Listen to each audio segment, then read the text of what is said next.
എൻ്റെ ഈ വീഡിയോ കണ്ടു കഴിയുമ്പോഴേക്കും നിങ്ങളിൽ ആർക്കെങ്കിലും 2 ചുവട് കുരുമുളക് കുഴിച്ചു വെക്കാൻ തോന്നിയിട്ടുണ്ടെങ്കിൽ, അതിനെ പരിപാലിക്കാൻ തോന്നിയിട്ടുണ്ടെങ്കിൽ അതാണ് എൻ്റെ സന്തോഷം. വീഡിയോ മുഴുവൻ കാണണേ. കേരളത്തിൽ വലിയൊരു വിപ്ലവം നടക്കുന്നുണ്ട് ഇപ്പം. നിങ്ങൾക്കത് മനസ്സിലാകുന്നുണ്ടെന്ന് എനിക്കറിയില്ല. പക്ഷേ കുറേ യാത്രകളിലും കുറേ സെമിനാറുകളിലും അവിടെ ഇവിടെയൊക്കെ പങ്കെടുത്തപ്പോൾ എനിക്ക് മനസ്സിലായൊരു കാര്യം, കുരുമുളകിൻ്റെ ആ ഒരു പ്രൗഢി, പണ്ടത്തെ നമ്മുടെ പ്രൗഢി നമ്മുടെ നാട്ടിലേക്ക് തിരിച്ചു വരുന്നുണ്ടോ എന്ന് എനിക്ക് സംശയമുണ്ട്. വേറൊന്നും കൊണ്ടല്ല, ഓരോ ആളുകളും കുരുമുളക് കൃഷിക്ക് വേണ്ടിയിട്ട് ഇപ്പോൾ താല്പര്യം കൂടിക്കൂടി വരുന്നുണ്ട്.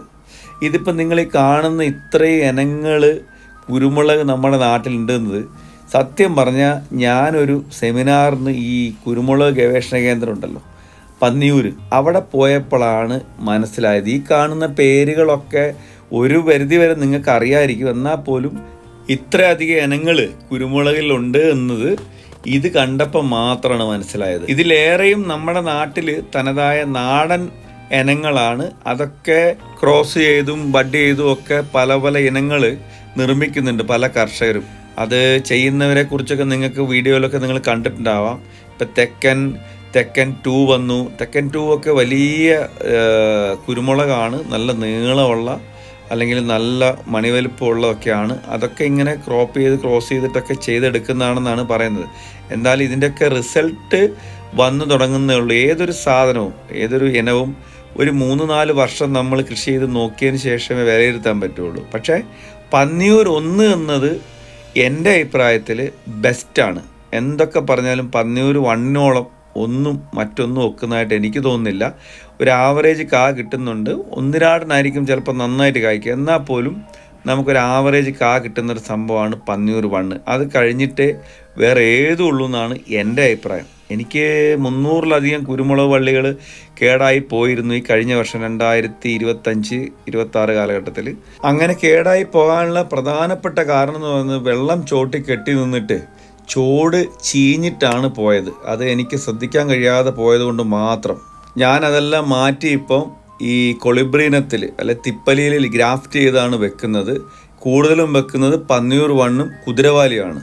അതിൻ്റെ പ്രത്യേകത, ഇത് മണ്ണിൽ നിന്നുള്ള വേര് ചീച്ചൽ കുറയും, ഈ ചോട്ടിൽ നിന്നുള്ള കേട് കുറയുന്നുണ്ടെന്നാണ് പല കർഷകരുമായിട്ട് ബന്ധപ്പെട്ട് മനസ്സിലാക്കിയത്. ഞാൻ വ്യത്യസ്തമായ രീതിയിൽ ഒരു കൃഷി രീതി ചെയ്തിട്ടുണ്ട്. അതിൻ്റെ വീഡിയോ ഞാൻ വേറെ ഇടുന്നതാണ്. അതായത് പ്ലാസ്റ്റിക് കന്നാസുകളിൽ മണ്ണ് നിറച്ചിട്ട് അത് ഞാൻ ചെയ്യുന്നുണ്ട്. അതെങ്ങനെയുണ്ടെന്നുള്ളത് റിസൾട്ട് ഞാൻ ഉടനെ തന്നെ പറയുന്നതാണ്. ഇപ്പോൾ വെച്ചിട്ട് വെറും 2 മാസം ആയിട്ടുള്ളൂ. ആ 2 മാസം കൊണ്ട് വന്ന മാറ്റം അതിഭയങ്കരമാണ്, നല്ല രീതിയിലാണ്. അതിൻ്റെ വീഡിയോ ഞാൻ ഉടനെ ചെയ്യുന്നതാണ്. പ്രേക്ഷകരത് കാണാൻ വേണ്ടിയിട്ട് നമ്മളെ ചാനൽ സബ്സ്ക്രൈബ് ചെയ്താലേ നമ്മളിടുന്ന വീഡിയോസൊക്കെ നോട്ടിഫിക്കേഷൻ വഴി നിങ്ങൾക്ക് കാണാൻ കഴിയും. പരസ്പരം നമ്മുടെ അറിവുകളൊക്കെ ഷെയർ ചെയ്യാമല്ലോ. അപ്പം നിങ്ങൾ ഇതിനകത്ത് കാണേണ്ട ഒരു കാഴ്ച എന്ന് പറയുന്നത്, ഞാൻ ഈ പന്നിയൂർ ഗവേഷണ കേന്ദ്രത്തിൽ പോയപ്പം ആദ്യമായിട്ടാണ്, കാര്യം കണ്ണൂർ ജില്ലക്കാരനാണ് ഞാനെങ്കിലും ആദ്യമായിട്ടാണ് ഞാൻ ഈ ഗവേഷണ കേന്ദ്രത്തിൽ പോകുന്നത്. സെമിനാറുമായിട്ട് ബന്ധപ്പെട്ട് പോയപ്പോൾ ഞാൻ കണ്ടൊരു അത്ഭുതം, ഈ പന്നിയൂർ ഗവേഷണ കേന്ദ്രത്തിൻ്റെ വളപ്പിൽ നല്ലൊരു തോട്ടം, നല്ല ഒന്നാന്തരം ഒരു കുരുമുളക് തോട്ടം. അതിലൊരുവിധം നന്നായിട്ട് മുളകും കായ്ച്ചിട്ടുണ്ട്, എല്ലാം ഒരുപോലെയുള്ള കൊടികൾ. പൊതുവിൽ കർഷകർക്കിടയിലൊരു സംസാരം ഉണ്ടല്ലോ, ഈ കൃഷിഭവനുകളിൽ ഇരിക്കുന്നവരും ഇങ്ങനത്തെ കാർഷിക കേന്ദ്രത്തിൽ ഇരിക്കുന്നവരൊക്കെ ജസ്റ്റ് ശമ്പളം വാങ്ങുക എന്നല്ലാതെ അവർക്ക് കാര്യമായിട്ട് ഉത്തരവാദിത്തങ്ങളൊന്നുമില്ല, അല്ല അവർ പൊതുവായിട്ടൊന്നും അധികം ചെയ്യുന്നില്ല എന്നൊക്കെയുള്ള ഒരു ശ്രുതികളുണ്ടല്ലോ. പലയിടത്തും നമ്മൾ കേൾക്കാറുണ്ട് അങ്ങനത്തെ വിമർശനങ്ങൾ. പക്ഷേ ആ വിമർശനങ്ങളിൽ ശരിക്കും ഒരു കാര്യമില്ല എന്ന് നമുക്ക് ബോധ്യപ്പെടുന്നത് ഈ പന്നിയൂർ ചെന്നപ്പോഴാണ്. ഒന്നാമത്തെ കാര്യം, അവിടെയുള്ള ഒരുവിധം സ്റ്റാഫുകളൊക്കെ തന്നെ വളരെ ചെറുപ്പക്കാരാണ്. അതിൽ തന്നെ പെൺകുട്ടികളാണ് കൂടുതലും. അവരൊക്കെ എത്ര കണ്ട് ആത്മാർത്ഥയോടാണ് ഇടപെടുന്നതെന്ന് നമുക്ക് നേരിട്ട് അനുഭവിക്കുമ്പോഴേ മനസ്സിലാവുന്നുള്ളൂ. കാരണം അത് നല്ല സഹകരിക്കുന്നുണ്ട്. ഈ കാണുന്ന തോട്ടം പന്നിയൂർ ഗവേഷണ കേന്ദ്രത്തിൻ്റെ ആ ഒരു വളപ്പിലുള്ള തോട്ടം കേട്ടോ, നല്ല ഉഗ്രൻ കൊടിത്തോട്ടം. അതായത് എല്ലാ കൊടികളും ഏകദേശം ഒരേ സൈസിൽ വളർന്നു നിൽക്കുന്നു. അത്യാവശ്യം നല്ല മുളകുമുണ്ട്. അത് പന്നിയൂർ തന്നെയാണ് കൂടുതലും, പന്നിയൂർ ഇനങ്ങളാണ് കൂടുതലും. പിന്നെ നമുക്കിത് കണ്ടോ, ഈ കുരുമുളക് അവർക്ക് പാകാൻ വേണ്ടിയിട്ടുള്ള നിലത്തൂടി പോകുന്ന വള്ളികൾ ഇങ്ങനെ വട്ടത്തിൽ ചുരുട്ടി ഓരോ കമ്പുകളൊക്കെ വെച്ചിട്ട് അതിലിങ്ങനെ കെട്ടി വെച്ചേക്കാണ്. നിലത്തൂടി പോയി കഴിഞ്ഞാൽ വേര് നിലത്തോട്ട് ഇറങ്ങും. അപ്പോൾ അതിന് ഗുണകരമല്ലാത്തത് കൊണ്ട് ഇങ്ങനെ ചുറ്റി വെക്കുകയാണ്. അതിപ്പോൾ നമ്മുടെ കർഷകർ ഇങ്ങനെ തന്നെ ചെയ്യേണ്ടത്. അല്ലാതെ നിലത്തൂടി ഇങ്ങനെ വേരിറങ്ങി പോയതിന് ശേഷം അത് വലിച്ചു പറിച്ച് നമ്മൾ പാക്കറ്റിലിടുകയോ അല്ലെങ്കിൽ കുഴിച്ചിടുന്നതിലും നല്ലത് ഇതുപോലെ ഓരോന്നും നമ്മൾ മണ്ണിൽ തൊടാതെ റോൾ ചെയ്ത് വെക്കണം. അതിങ്ങനെ റോൾ ചെയ്ത് വെച്ചിട്ട് അതാണ് മുറിച്ച് പാകുകയോ അല്ലെങ്കിൽ കുഴിച്ചിടുകയോ ചെയ്യേണ്ടത്. അപ്പോൾ എന്തായാലും ഈ തോട്ടത്തിൽ ഒരു നല്ല ഹൈറ്റുള്ള കൊടികളാണ്. ഇതെല്ലാം തന്നെ നന്നായിട്ട് ഹൈറ്റിൽ പോയിട്ടുണ്ട്.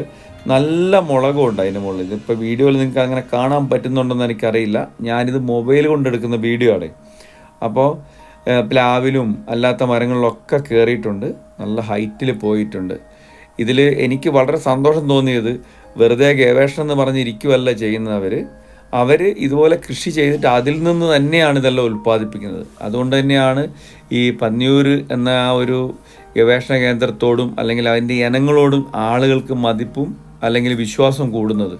അവിടുത്തെ ക്ലാസ്സിൽ പങ്കെടുത്തുകൊണ്ട് ഒരുപാട് കർഷകരുമായിട്ട് ഇടപെടാൻ കഴിഞ്ഞു. കർണാടകത്തിലെ ജോമി മാത്യു സാറിനെ പോലുള്ള ആളുകളൊക്കെ ആയിട്ട് ഇടപെടാൻ കഴിഞ്ഞു. അതുപോലെ ഒരുപാട് മികച്ച കർഷകരുടെ അനുഭവങ്ങൾ നമുക്ക് ആർജിക്കാൻ കഴിഞ്ഞു. അതൊക്കെ നല്ലൊരു കാര്യമായിട്ട് തോന്നി. ഇപ്പോൾ ഇത്തരം അനുഭവങ്ങളുടെ വീഡിയോസൊക്കെ എൻ്റെ അടുത്ത് ഒരുപാടുണ്ട്. സമയക്കുറവുകൊണ്ടാണ് ഇടാത്തത്. അതെന്തായാലും ഉടനെ തന്നെ ഇടുന്നുണ്ട്. വലിയ കാര്യമായിട്ടുള്ള എഡിറ്റിംഗ് ഒന്നും നടത്താതെ ഇടുന്നതുകൊണ്ട് ചിലപ്പോൾ കാണുന്ന പ്രേക്ഷകർക്ക് ബോറടിക്കും. അതിൽ ഞാൻ പ്രേക്ഷകരോട് ക്ഷമ ചോദിക്കുന്നു. നിങ്ങളുടെ സമയം നോക്കിയിട്ട് നിങ്ങളിത് മൊത്തം വീഡിയോ കാണാൻ മറക്കരുത്. ഒന്നാമത്തെ കാര്യം, നമ്മുടെ ചാനൽ ഒരു കാർഷിക വീഡിയോസ് മാത്രമല്ല. എൻ്റെ കയ്യിൽ കിട്ടുന്ന പല വീഡിയോകളും വിമർശനാത്മകമായിക്കോട്ടെ അല്ലെങ്കിൽ രാഷ്ട്രീയപരമായിക്കോട്ടെ എല്ലാം ഞാൻ ഇടാറുണ്ട്. പക്ഷേ കൂടുതലും ഇത്തരം വീഡിയോകൾ ചെയ്യാനാണ് എനിക്ക് താല്പര്യം. കാരണം ഇത് നമുക്കൊരു ആളുകളിൽ ഒരു പ്രചോദനം ഉണ്ടാക്കുന്നുണ്ട്. ഇങ്ങനെ ഒരുപാട് വീഡിയോസ് വന്നതിന് ശേഷമാണ്, പ്രത്യേകിച്ച് യൂട്യൂബിലൊക്കെ വീഡിയോ വന്നതിന് ശേഷമാണ് ഈ കുരുമുളക് കൃഷിയോടും അല്ലെങ്കിൽ മറ്റുള്ള പച്ചക്കറി കൃഷിയോടൊക്കെ ആളുകൾക്ക് താല്പര്യം കൂടിയെന്നുള്ളതാണ് സത്യം. അല്ലേ? നിങ്ങൾ ശ്രദ്ധിച്ചാൽ നിങ്ങൾക്ക് മനസ്സിലാവും. കഴിഞ്ഞ കുറച്ച് വർഷങ്ങൾക്കുള്ളിൽ ഇപ്പം 2 സെൻറ്റ് സ്ഥലം അല്ലെങ്കിൽ 3 സെൻറ്റ് സ്ഥലമുള്ളവർ പോലും ഒരു കുറ്റിക്കുരുമുളകെങ്കിലും വളർത്തുന്നുണ്ട്. അപ്പോൾ ആ രീതിയിലേക്ക് വരുന്നുണ്ട്. അപ്പം നമ്മുടെ കേരളത്തിൽ എല്ലാ വീട്ടിലും കുരുമുളക് വളർത്താൻ കഴിയും. ടെറസിൽ പോലും കുരുമുളക് വളർത്തി ആലപ്പുഴ കണ്ടു വലിയൊരു കർഷകനെ ടെറസിൻ്റെ മുകളിലും 100 കണക്കിന് ചെടികൾ, അതായത് കുരുമുളക് ചെടികൾ വളർത്തി കിലോ കണക്കിന് മുളക് പറിക്കുന്ന ഒരാളെക്കുറിച്ച് ഞാൻ കണ്ടിരുന്നു. അപ്പോൾ അതുപോലെ നമുക്ക് ചെയ്യാൻ പറ്റും. നമ്മളെ കൊണ്ട് കഴിയുന്ന കാര്യമുള്ളതൊക്കെ എല്ലാം അവഗണിക്കാതെ നമ്മളെ വീട്ടിൽ തന്നെ നമുക്ക് ചെയ്യാൻ പറ്റും. ഇപ്പോൾ പൈപ്പിലായിട്ടും പോസ്റ്റിലായിട്ടൊക്കെ കുരുമുളക് ഇടുന്നുണ്ട്. അതാണ് ഞാൻ തുടക്കത്തിൽ പറഞ്ഞത്, കേരളത്തിൽ വരുന്നൊരു വിപ്ലവകരമായ മാറ്റം. അതായത് നമ്മൾ ആ കുരുമുളകിൻ്റെ പഴയ കാലത്തിലേക്ക് തിരിച്ചു പോകുന്നതായിട്ടാണ് എനിക്ക് തോന്നുന്നത്. അതിന് ഈ പന്നിയൂർ ഗവേഷണ കേന്ദ്രം പോലെയുള്ള സ്ഥാപനങ്ങൾ വഹിക്കുന്ന പങ്ക് വളരെ വലുതാണ്. അതുപോലെ പ്രധാനപ്പെട്ട ഒരു കാര്യമാണ് യൂട്യൂബ്. ഈ യൂട്യൂബ് കണ്ടിട്ട് ഒരുപാട് കർഷകർ ഇതിലേക്ക് ഇറങ്ങി തിരിച്ചിട്ടുണ്ട്. ഇപ്പം ഞാൻ തന്നെ ഈ കൂമ്പുക്കൽ എന്ന് പറഞ്ഞ ഒരു കുരുമുളക് ഇനം കണ്ടിട്ടായിരുന്നു ഞാൻ കൃഷി തുടങ്ങിയത്. എനിക്കിപ്പം ഏകദേശം 800-ലധികം കുരുമുളക് വള്ളികളുണ്ട്. ഒരുപാട് പോയി. ഇനിയിപ്പോൾ നിലവിൽ ബാക്കിയായത് ഏറിപ്പോയാൽ ഒരു 100-150 കാണുള്ളൂ. ബാക്കി മൊത്തം പോയായിരുന്നു. പക്ഷേ ഞാൻ തളർന്നില്ല. പോയതിന് പകരം ഈ വർഷം തന്നെ മൊത്തം മാറ്റിവെച്ചു. ഏറ്റവും കൂടുതൽ ചെയ്തിരിക്കുന്നത് കൊളിബുരിനത്തിലാണ്. കുരുമുളക് വള്ളികൾ കേടായി പോകുന്ന ഒരു പരിധി വരെ നമ്മുടെ അശ്രദ്ധ കൊണ്ടാണ്. അതായത് കൃത്യമായ രീതിയിലുള്ള വളപ്രയോഗം, അതിൻ്റെ കൃത്യമായ കീടനാശിനികൾ കൊടുക്കുകയും അതിൻ്റെ ചോട്ടിൽ അമിതമായി പണികളെടുക്കാതിരിക്കുകയും ചെയ്താൽ ഒരു പരിധി വരെ കുരുമുളക് വള്ളി പോവില്ല. അതുകൊണ്ട് എല്ലാവരും ശ്രദ്ധിക്കേണ്ട ഒരു കാര്യം എന്ന് പറയുന്നത്, കുരുമുളക് നിങ്ങൾ കൃഷി ചെയ്യുമ്പോൾ അറിവുകൾ യൂട്യൂബിലും മറ്റും കയറിയിട്ട് ഈ മുറിവേദന ആളെ കൊല്ലുമെന്ന് പറഞ്ഞ പോലത്തെ ചാനലൊന്നും കാണരുത്. നിങ്ങളെല്ലാ ചാനലുകളും കയറി നോക്കുക. എന്നിട്ട് അതിൽ നിന്നുള്ള അറിവുകൾ എടുത്തിട്ട് അങ്ങനെയുള്ള കൃഷികളിലേക്ക് വരിക. നമുക്കൊരു വലിയ മാറ്റം കേരളത്തിൽ കൊണ്ടുവരാൻ പറ്റും. പലരും നമ്മളെ നിരുത്സാഹപ്പെടുത്തും, കൃഷി കൊണ്ടൊന്നും കാര്യമില്ല അങ്ങനെ എങ്ങനെയാണ്. പക്ഷേ നമ്മൾ കൃഷി കൊണ്ട് ലാഭത്തേക്കാൾ ഉപരി നമുക്ക് കിട്ടുന്നൊരു മാനസിക സന്തോഷം ഉണ്ടല്ലോ, ആ മനസ്സിൻ്റെ സന്തോഷത്തിന് വേണ്ടിയിട്ട് ഒരു 10 ചുവടെങ്കിലും നടാൻ ശ്രമിക്കുക. ഏതൊരു കാര്യത്തിന് നമ്മൾ ഇറങ്ങിത്തിരിക്കുമ്പോഴും അതിൽ കുറേ നെഗറ്റീവ് ഉണ്ടാവും. ആ നെഗറ്റീവുകളെ മറികടക്കുമ്പോൾ മാത്രമേ നമ്മൾ വിജയിക്കത്തുള്ളൂ. ഇതിപ്പോൾ ഞാൻ പറഞ്ഞല്ലോ തുടക്കത്തിൽ, ഈ 50 ലിറ്ററിൻ്റെ കാനുകൾ വാങ്ങിച്ചിട്ട് അതിനകത്ത് അരിച്ച മണ്ണും വളവും ചാണാപ്പൊടിയും എല്ലാം ചേർത്തിട്ട് ഞാനൊരു പരീക്ഷണം നടത്തി. അതൊരു വലിയ വിജയമായിട്ടാണ് എനിക്കിപ്പോൾ തോന്നുന്നത്. നിങ്ങൾ ഈ കാണുന്നത് കന്നാസിൽ മണ്ണ് നിറച്ചിട്ട് കുരുമുളക് നടാനുള്ള ആദ്യത്തെ നടപടികളാണ്. അത് പിന്നീട് ചെയ്തിട്ടുണ്ട്. അതിൻ്റെ ഞാൻ പറഞ്ഞല്ലോ വീഡിയോ ചെയ്യുന്നതാണ്. അപ്പം നിങ്ങൾ മറക്കാതെ വീഡിയോസ് കാണുക. എല്ലാവർക്കും നല്ലത് വരട്ടെ. നന്ദി.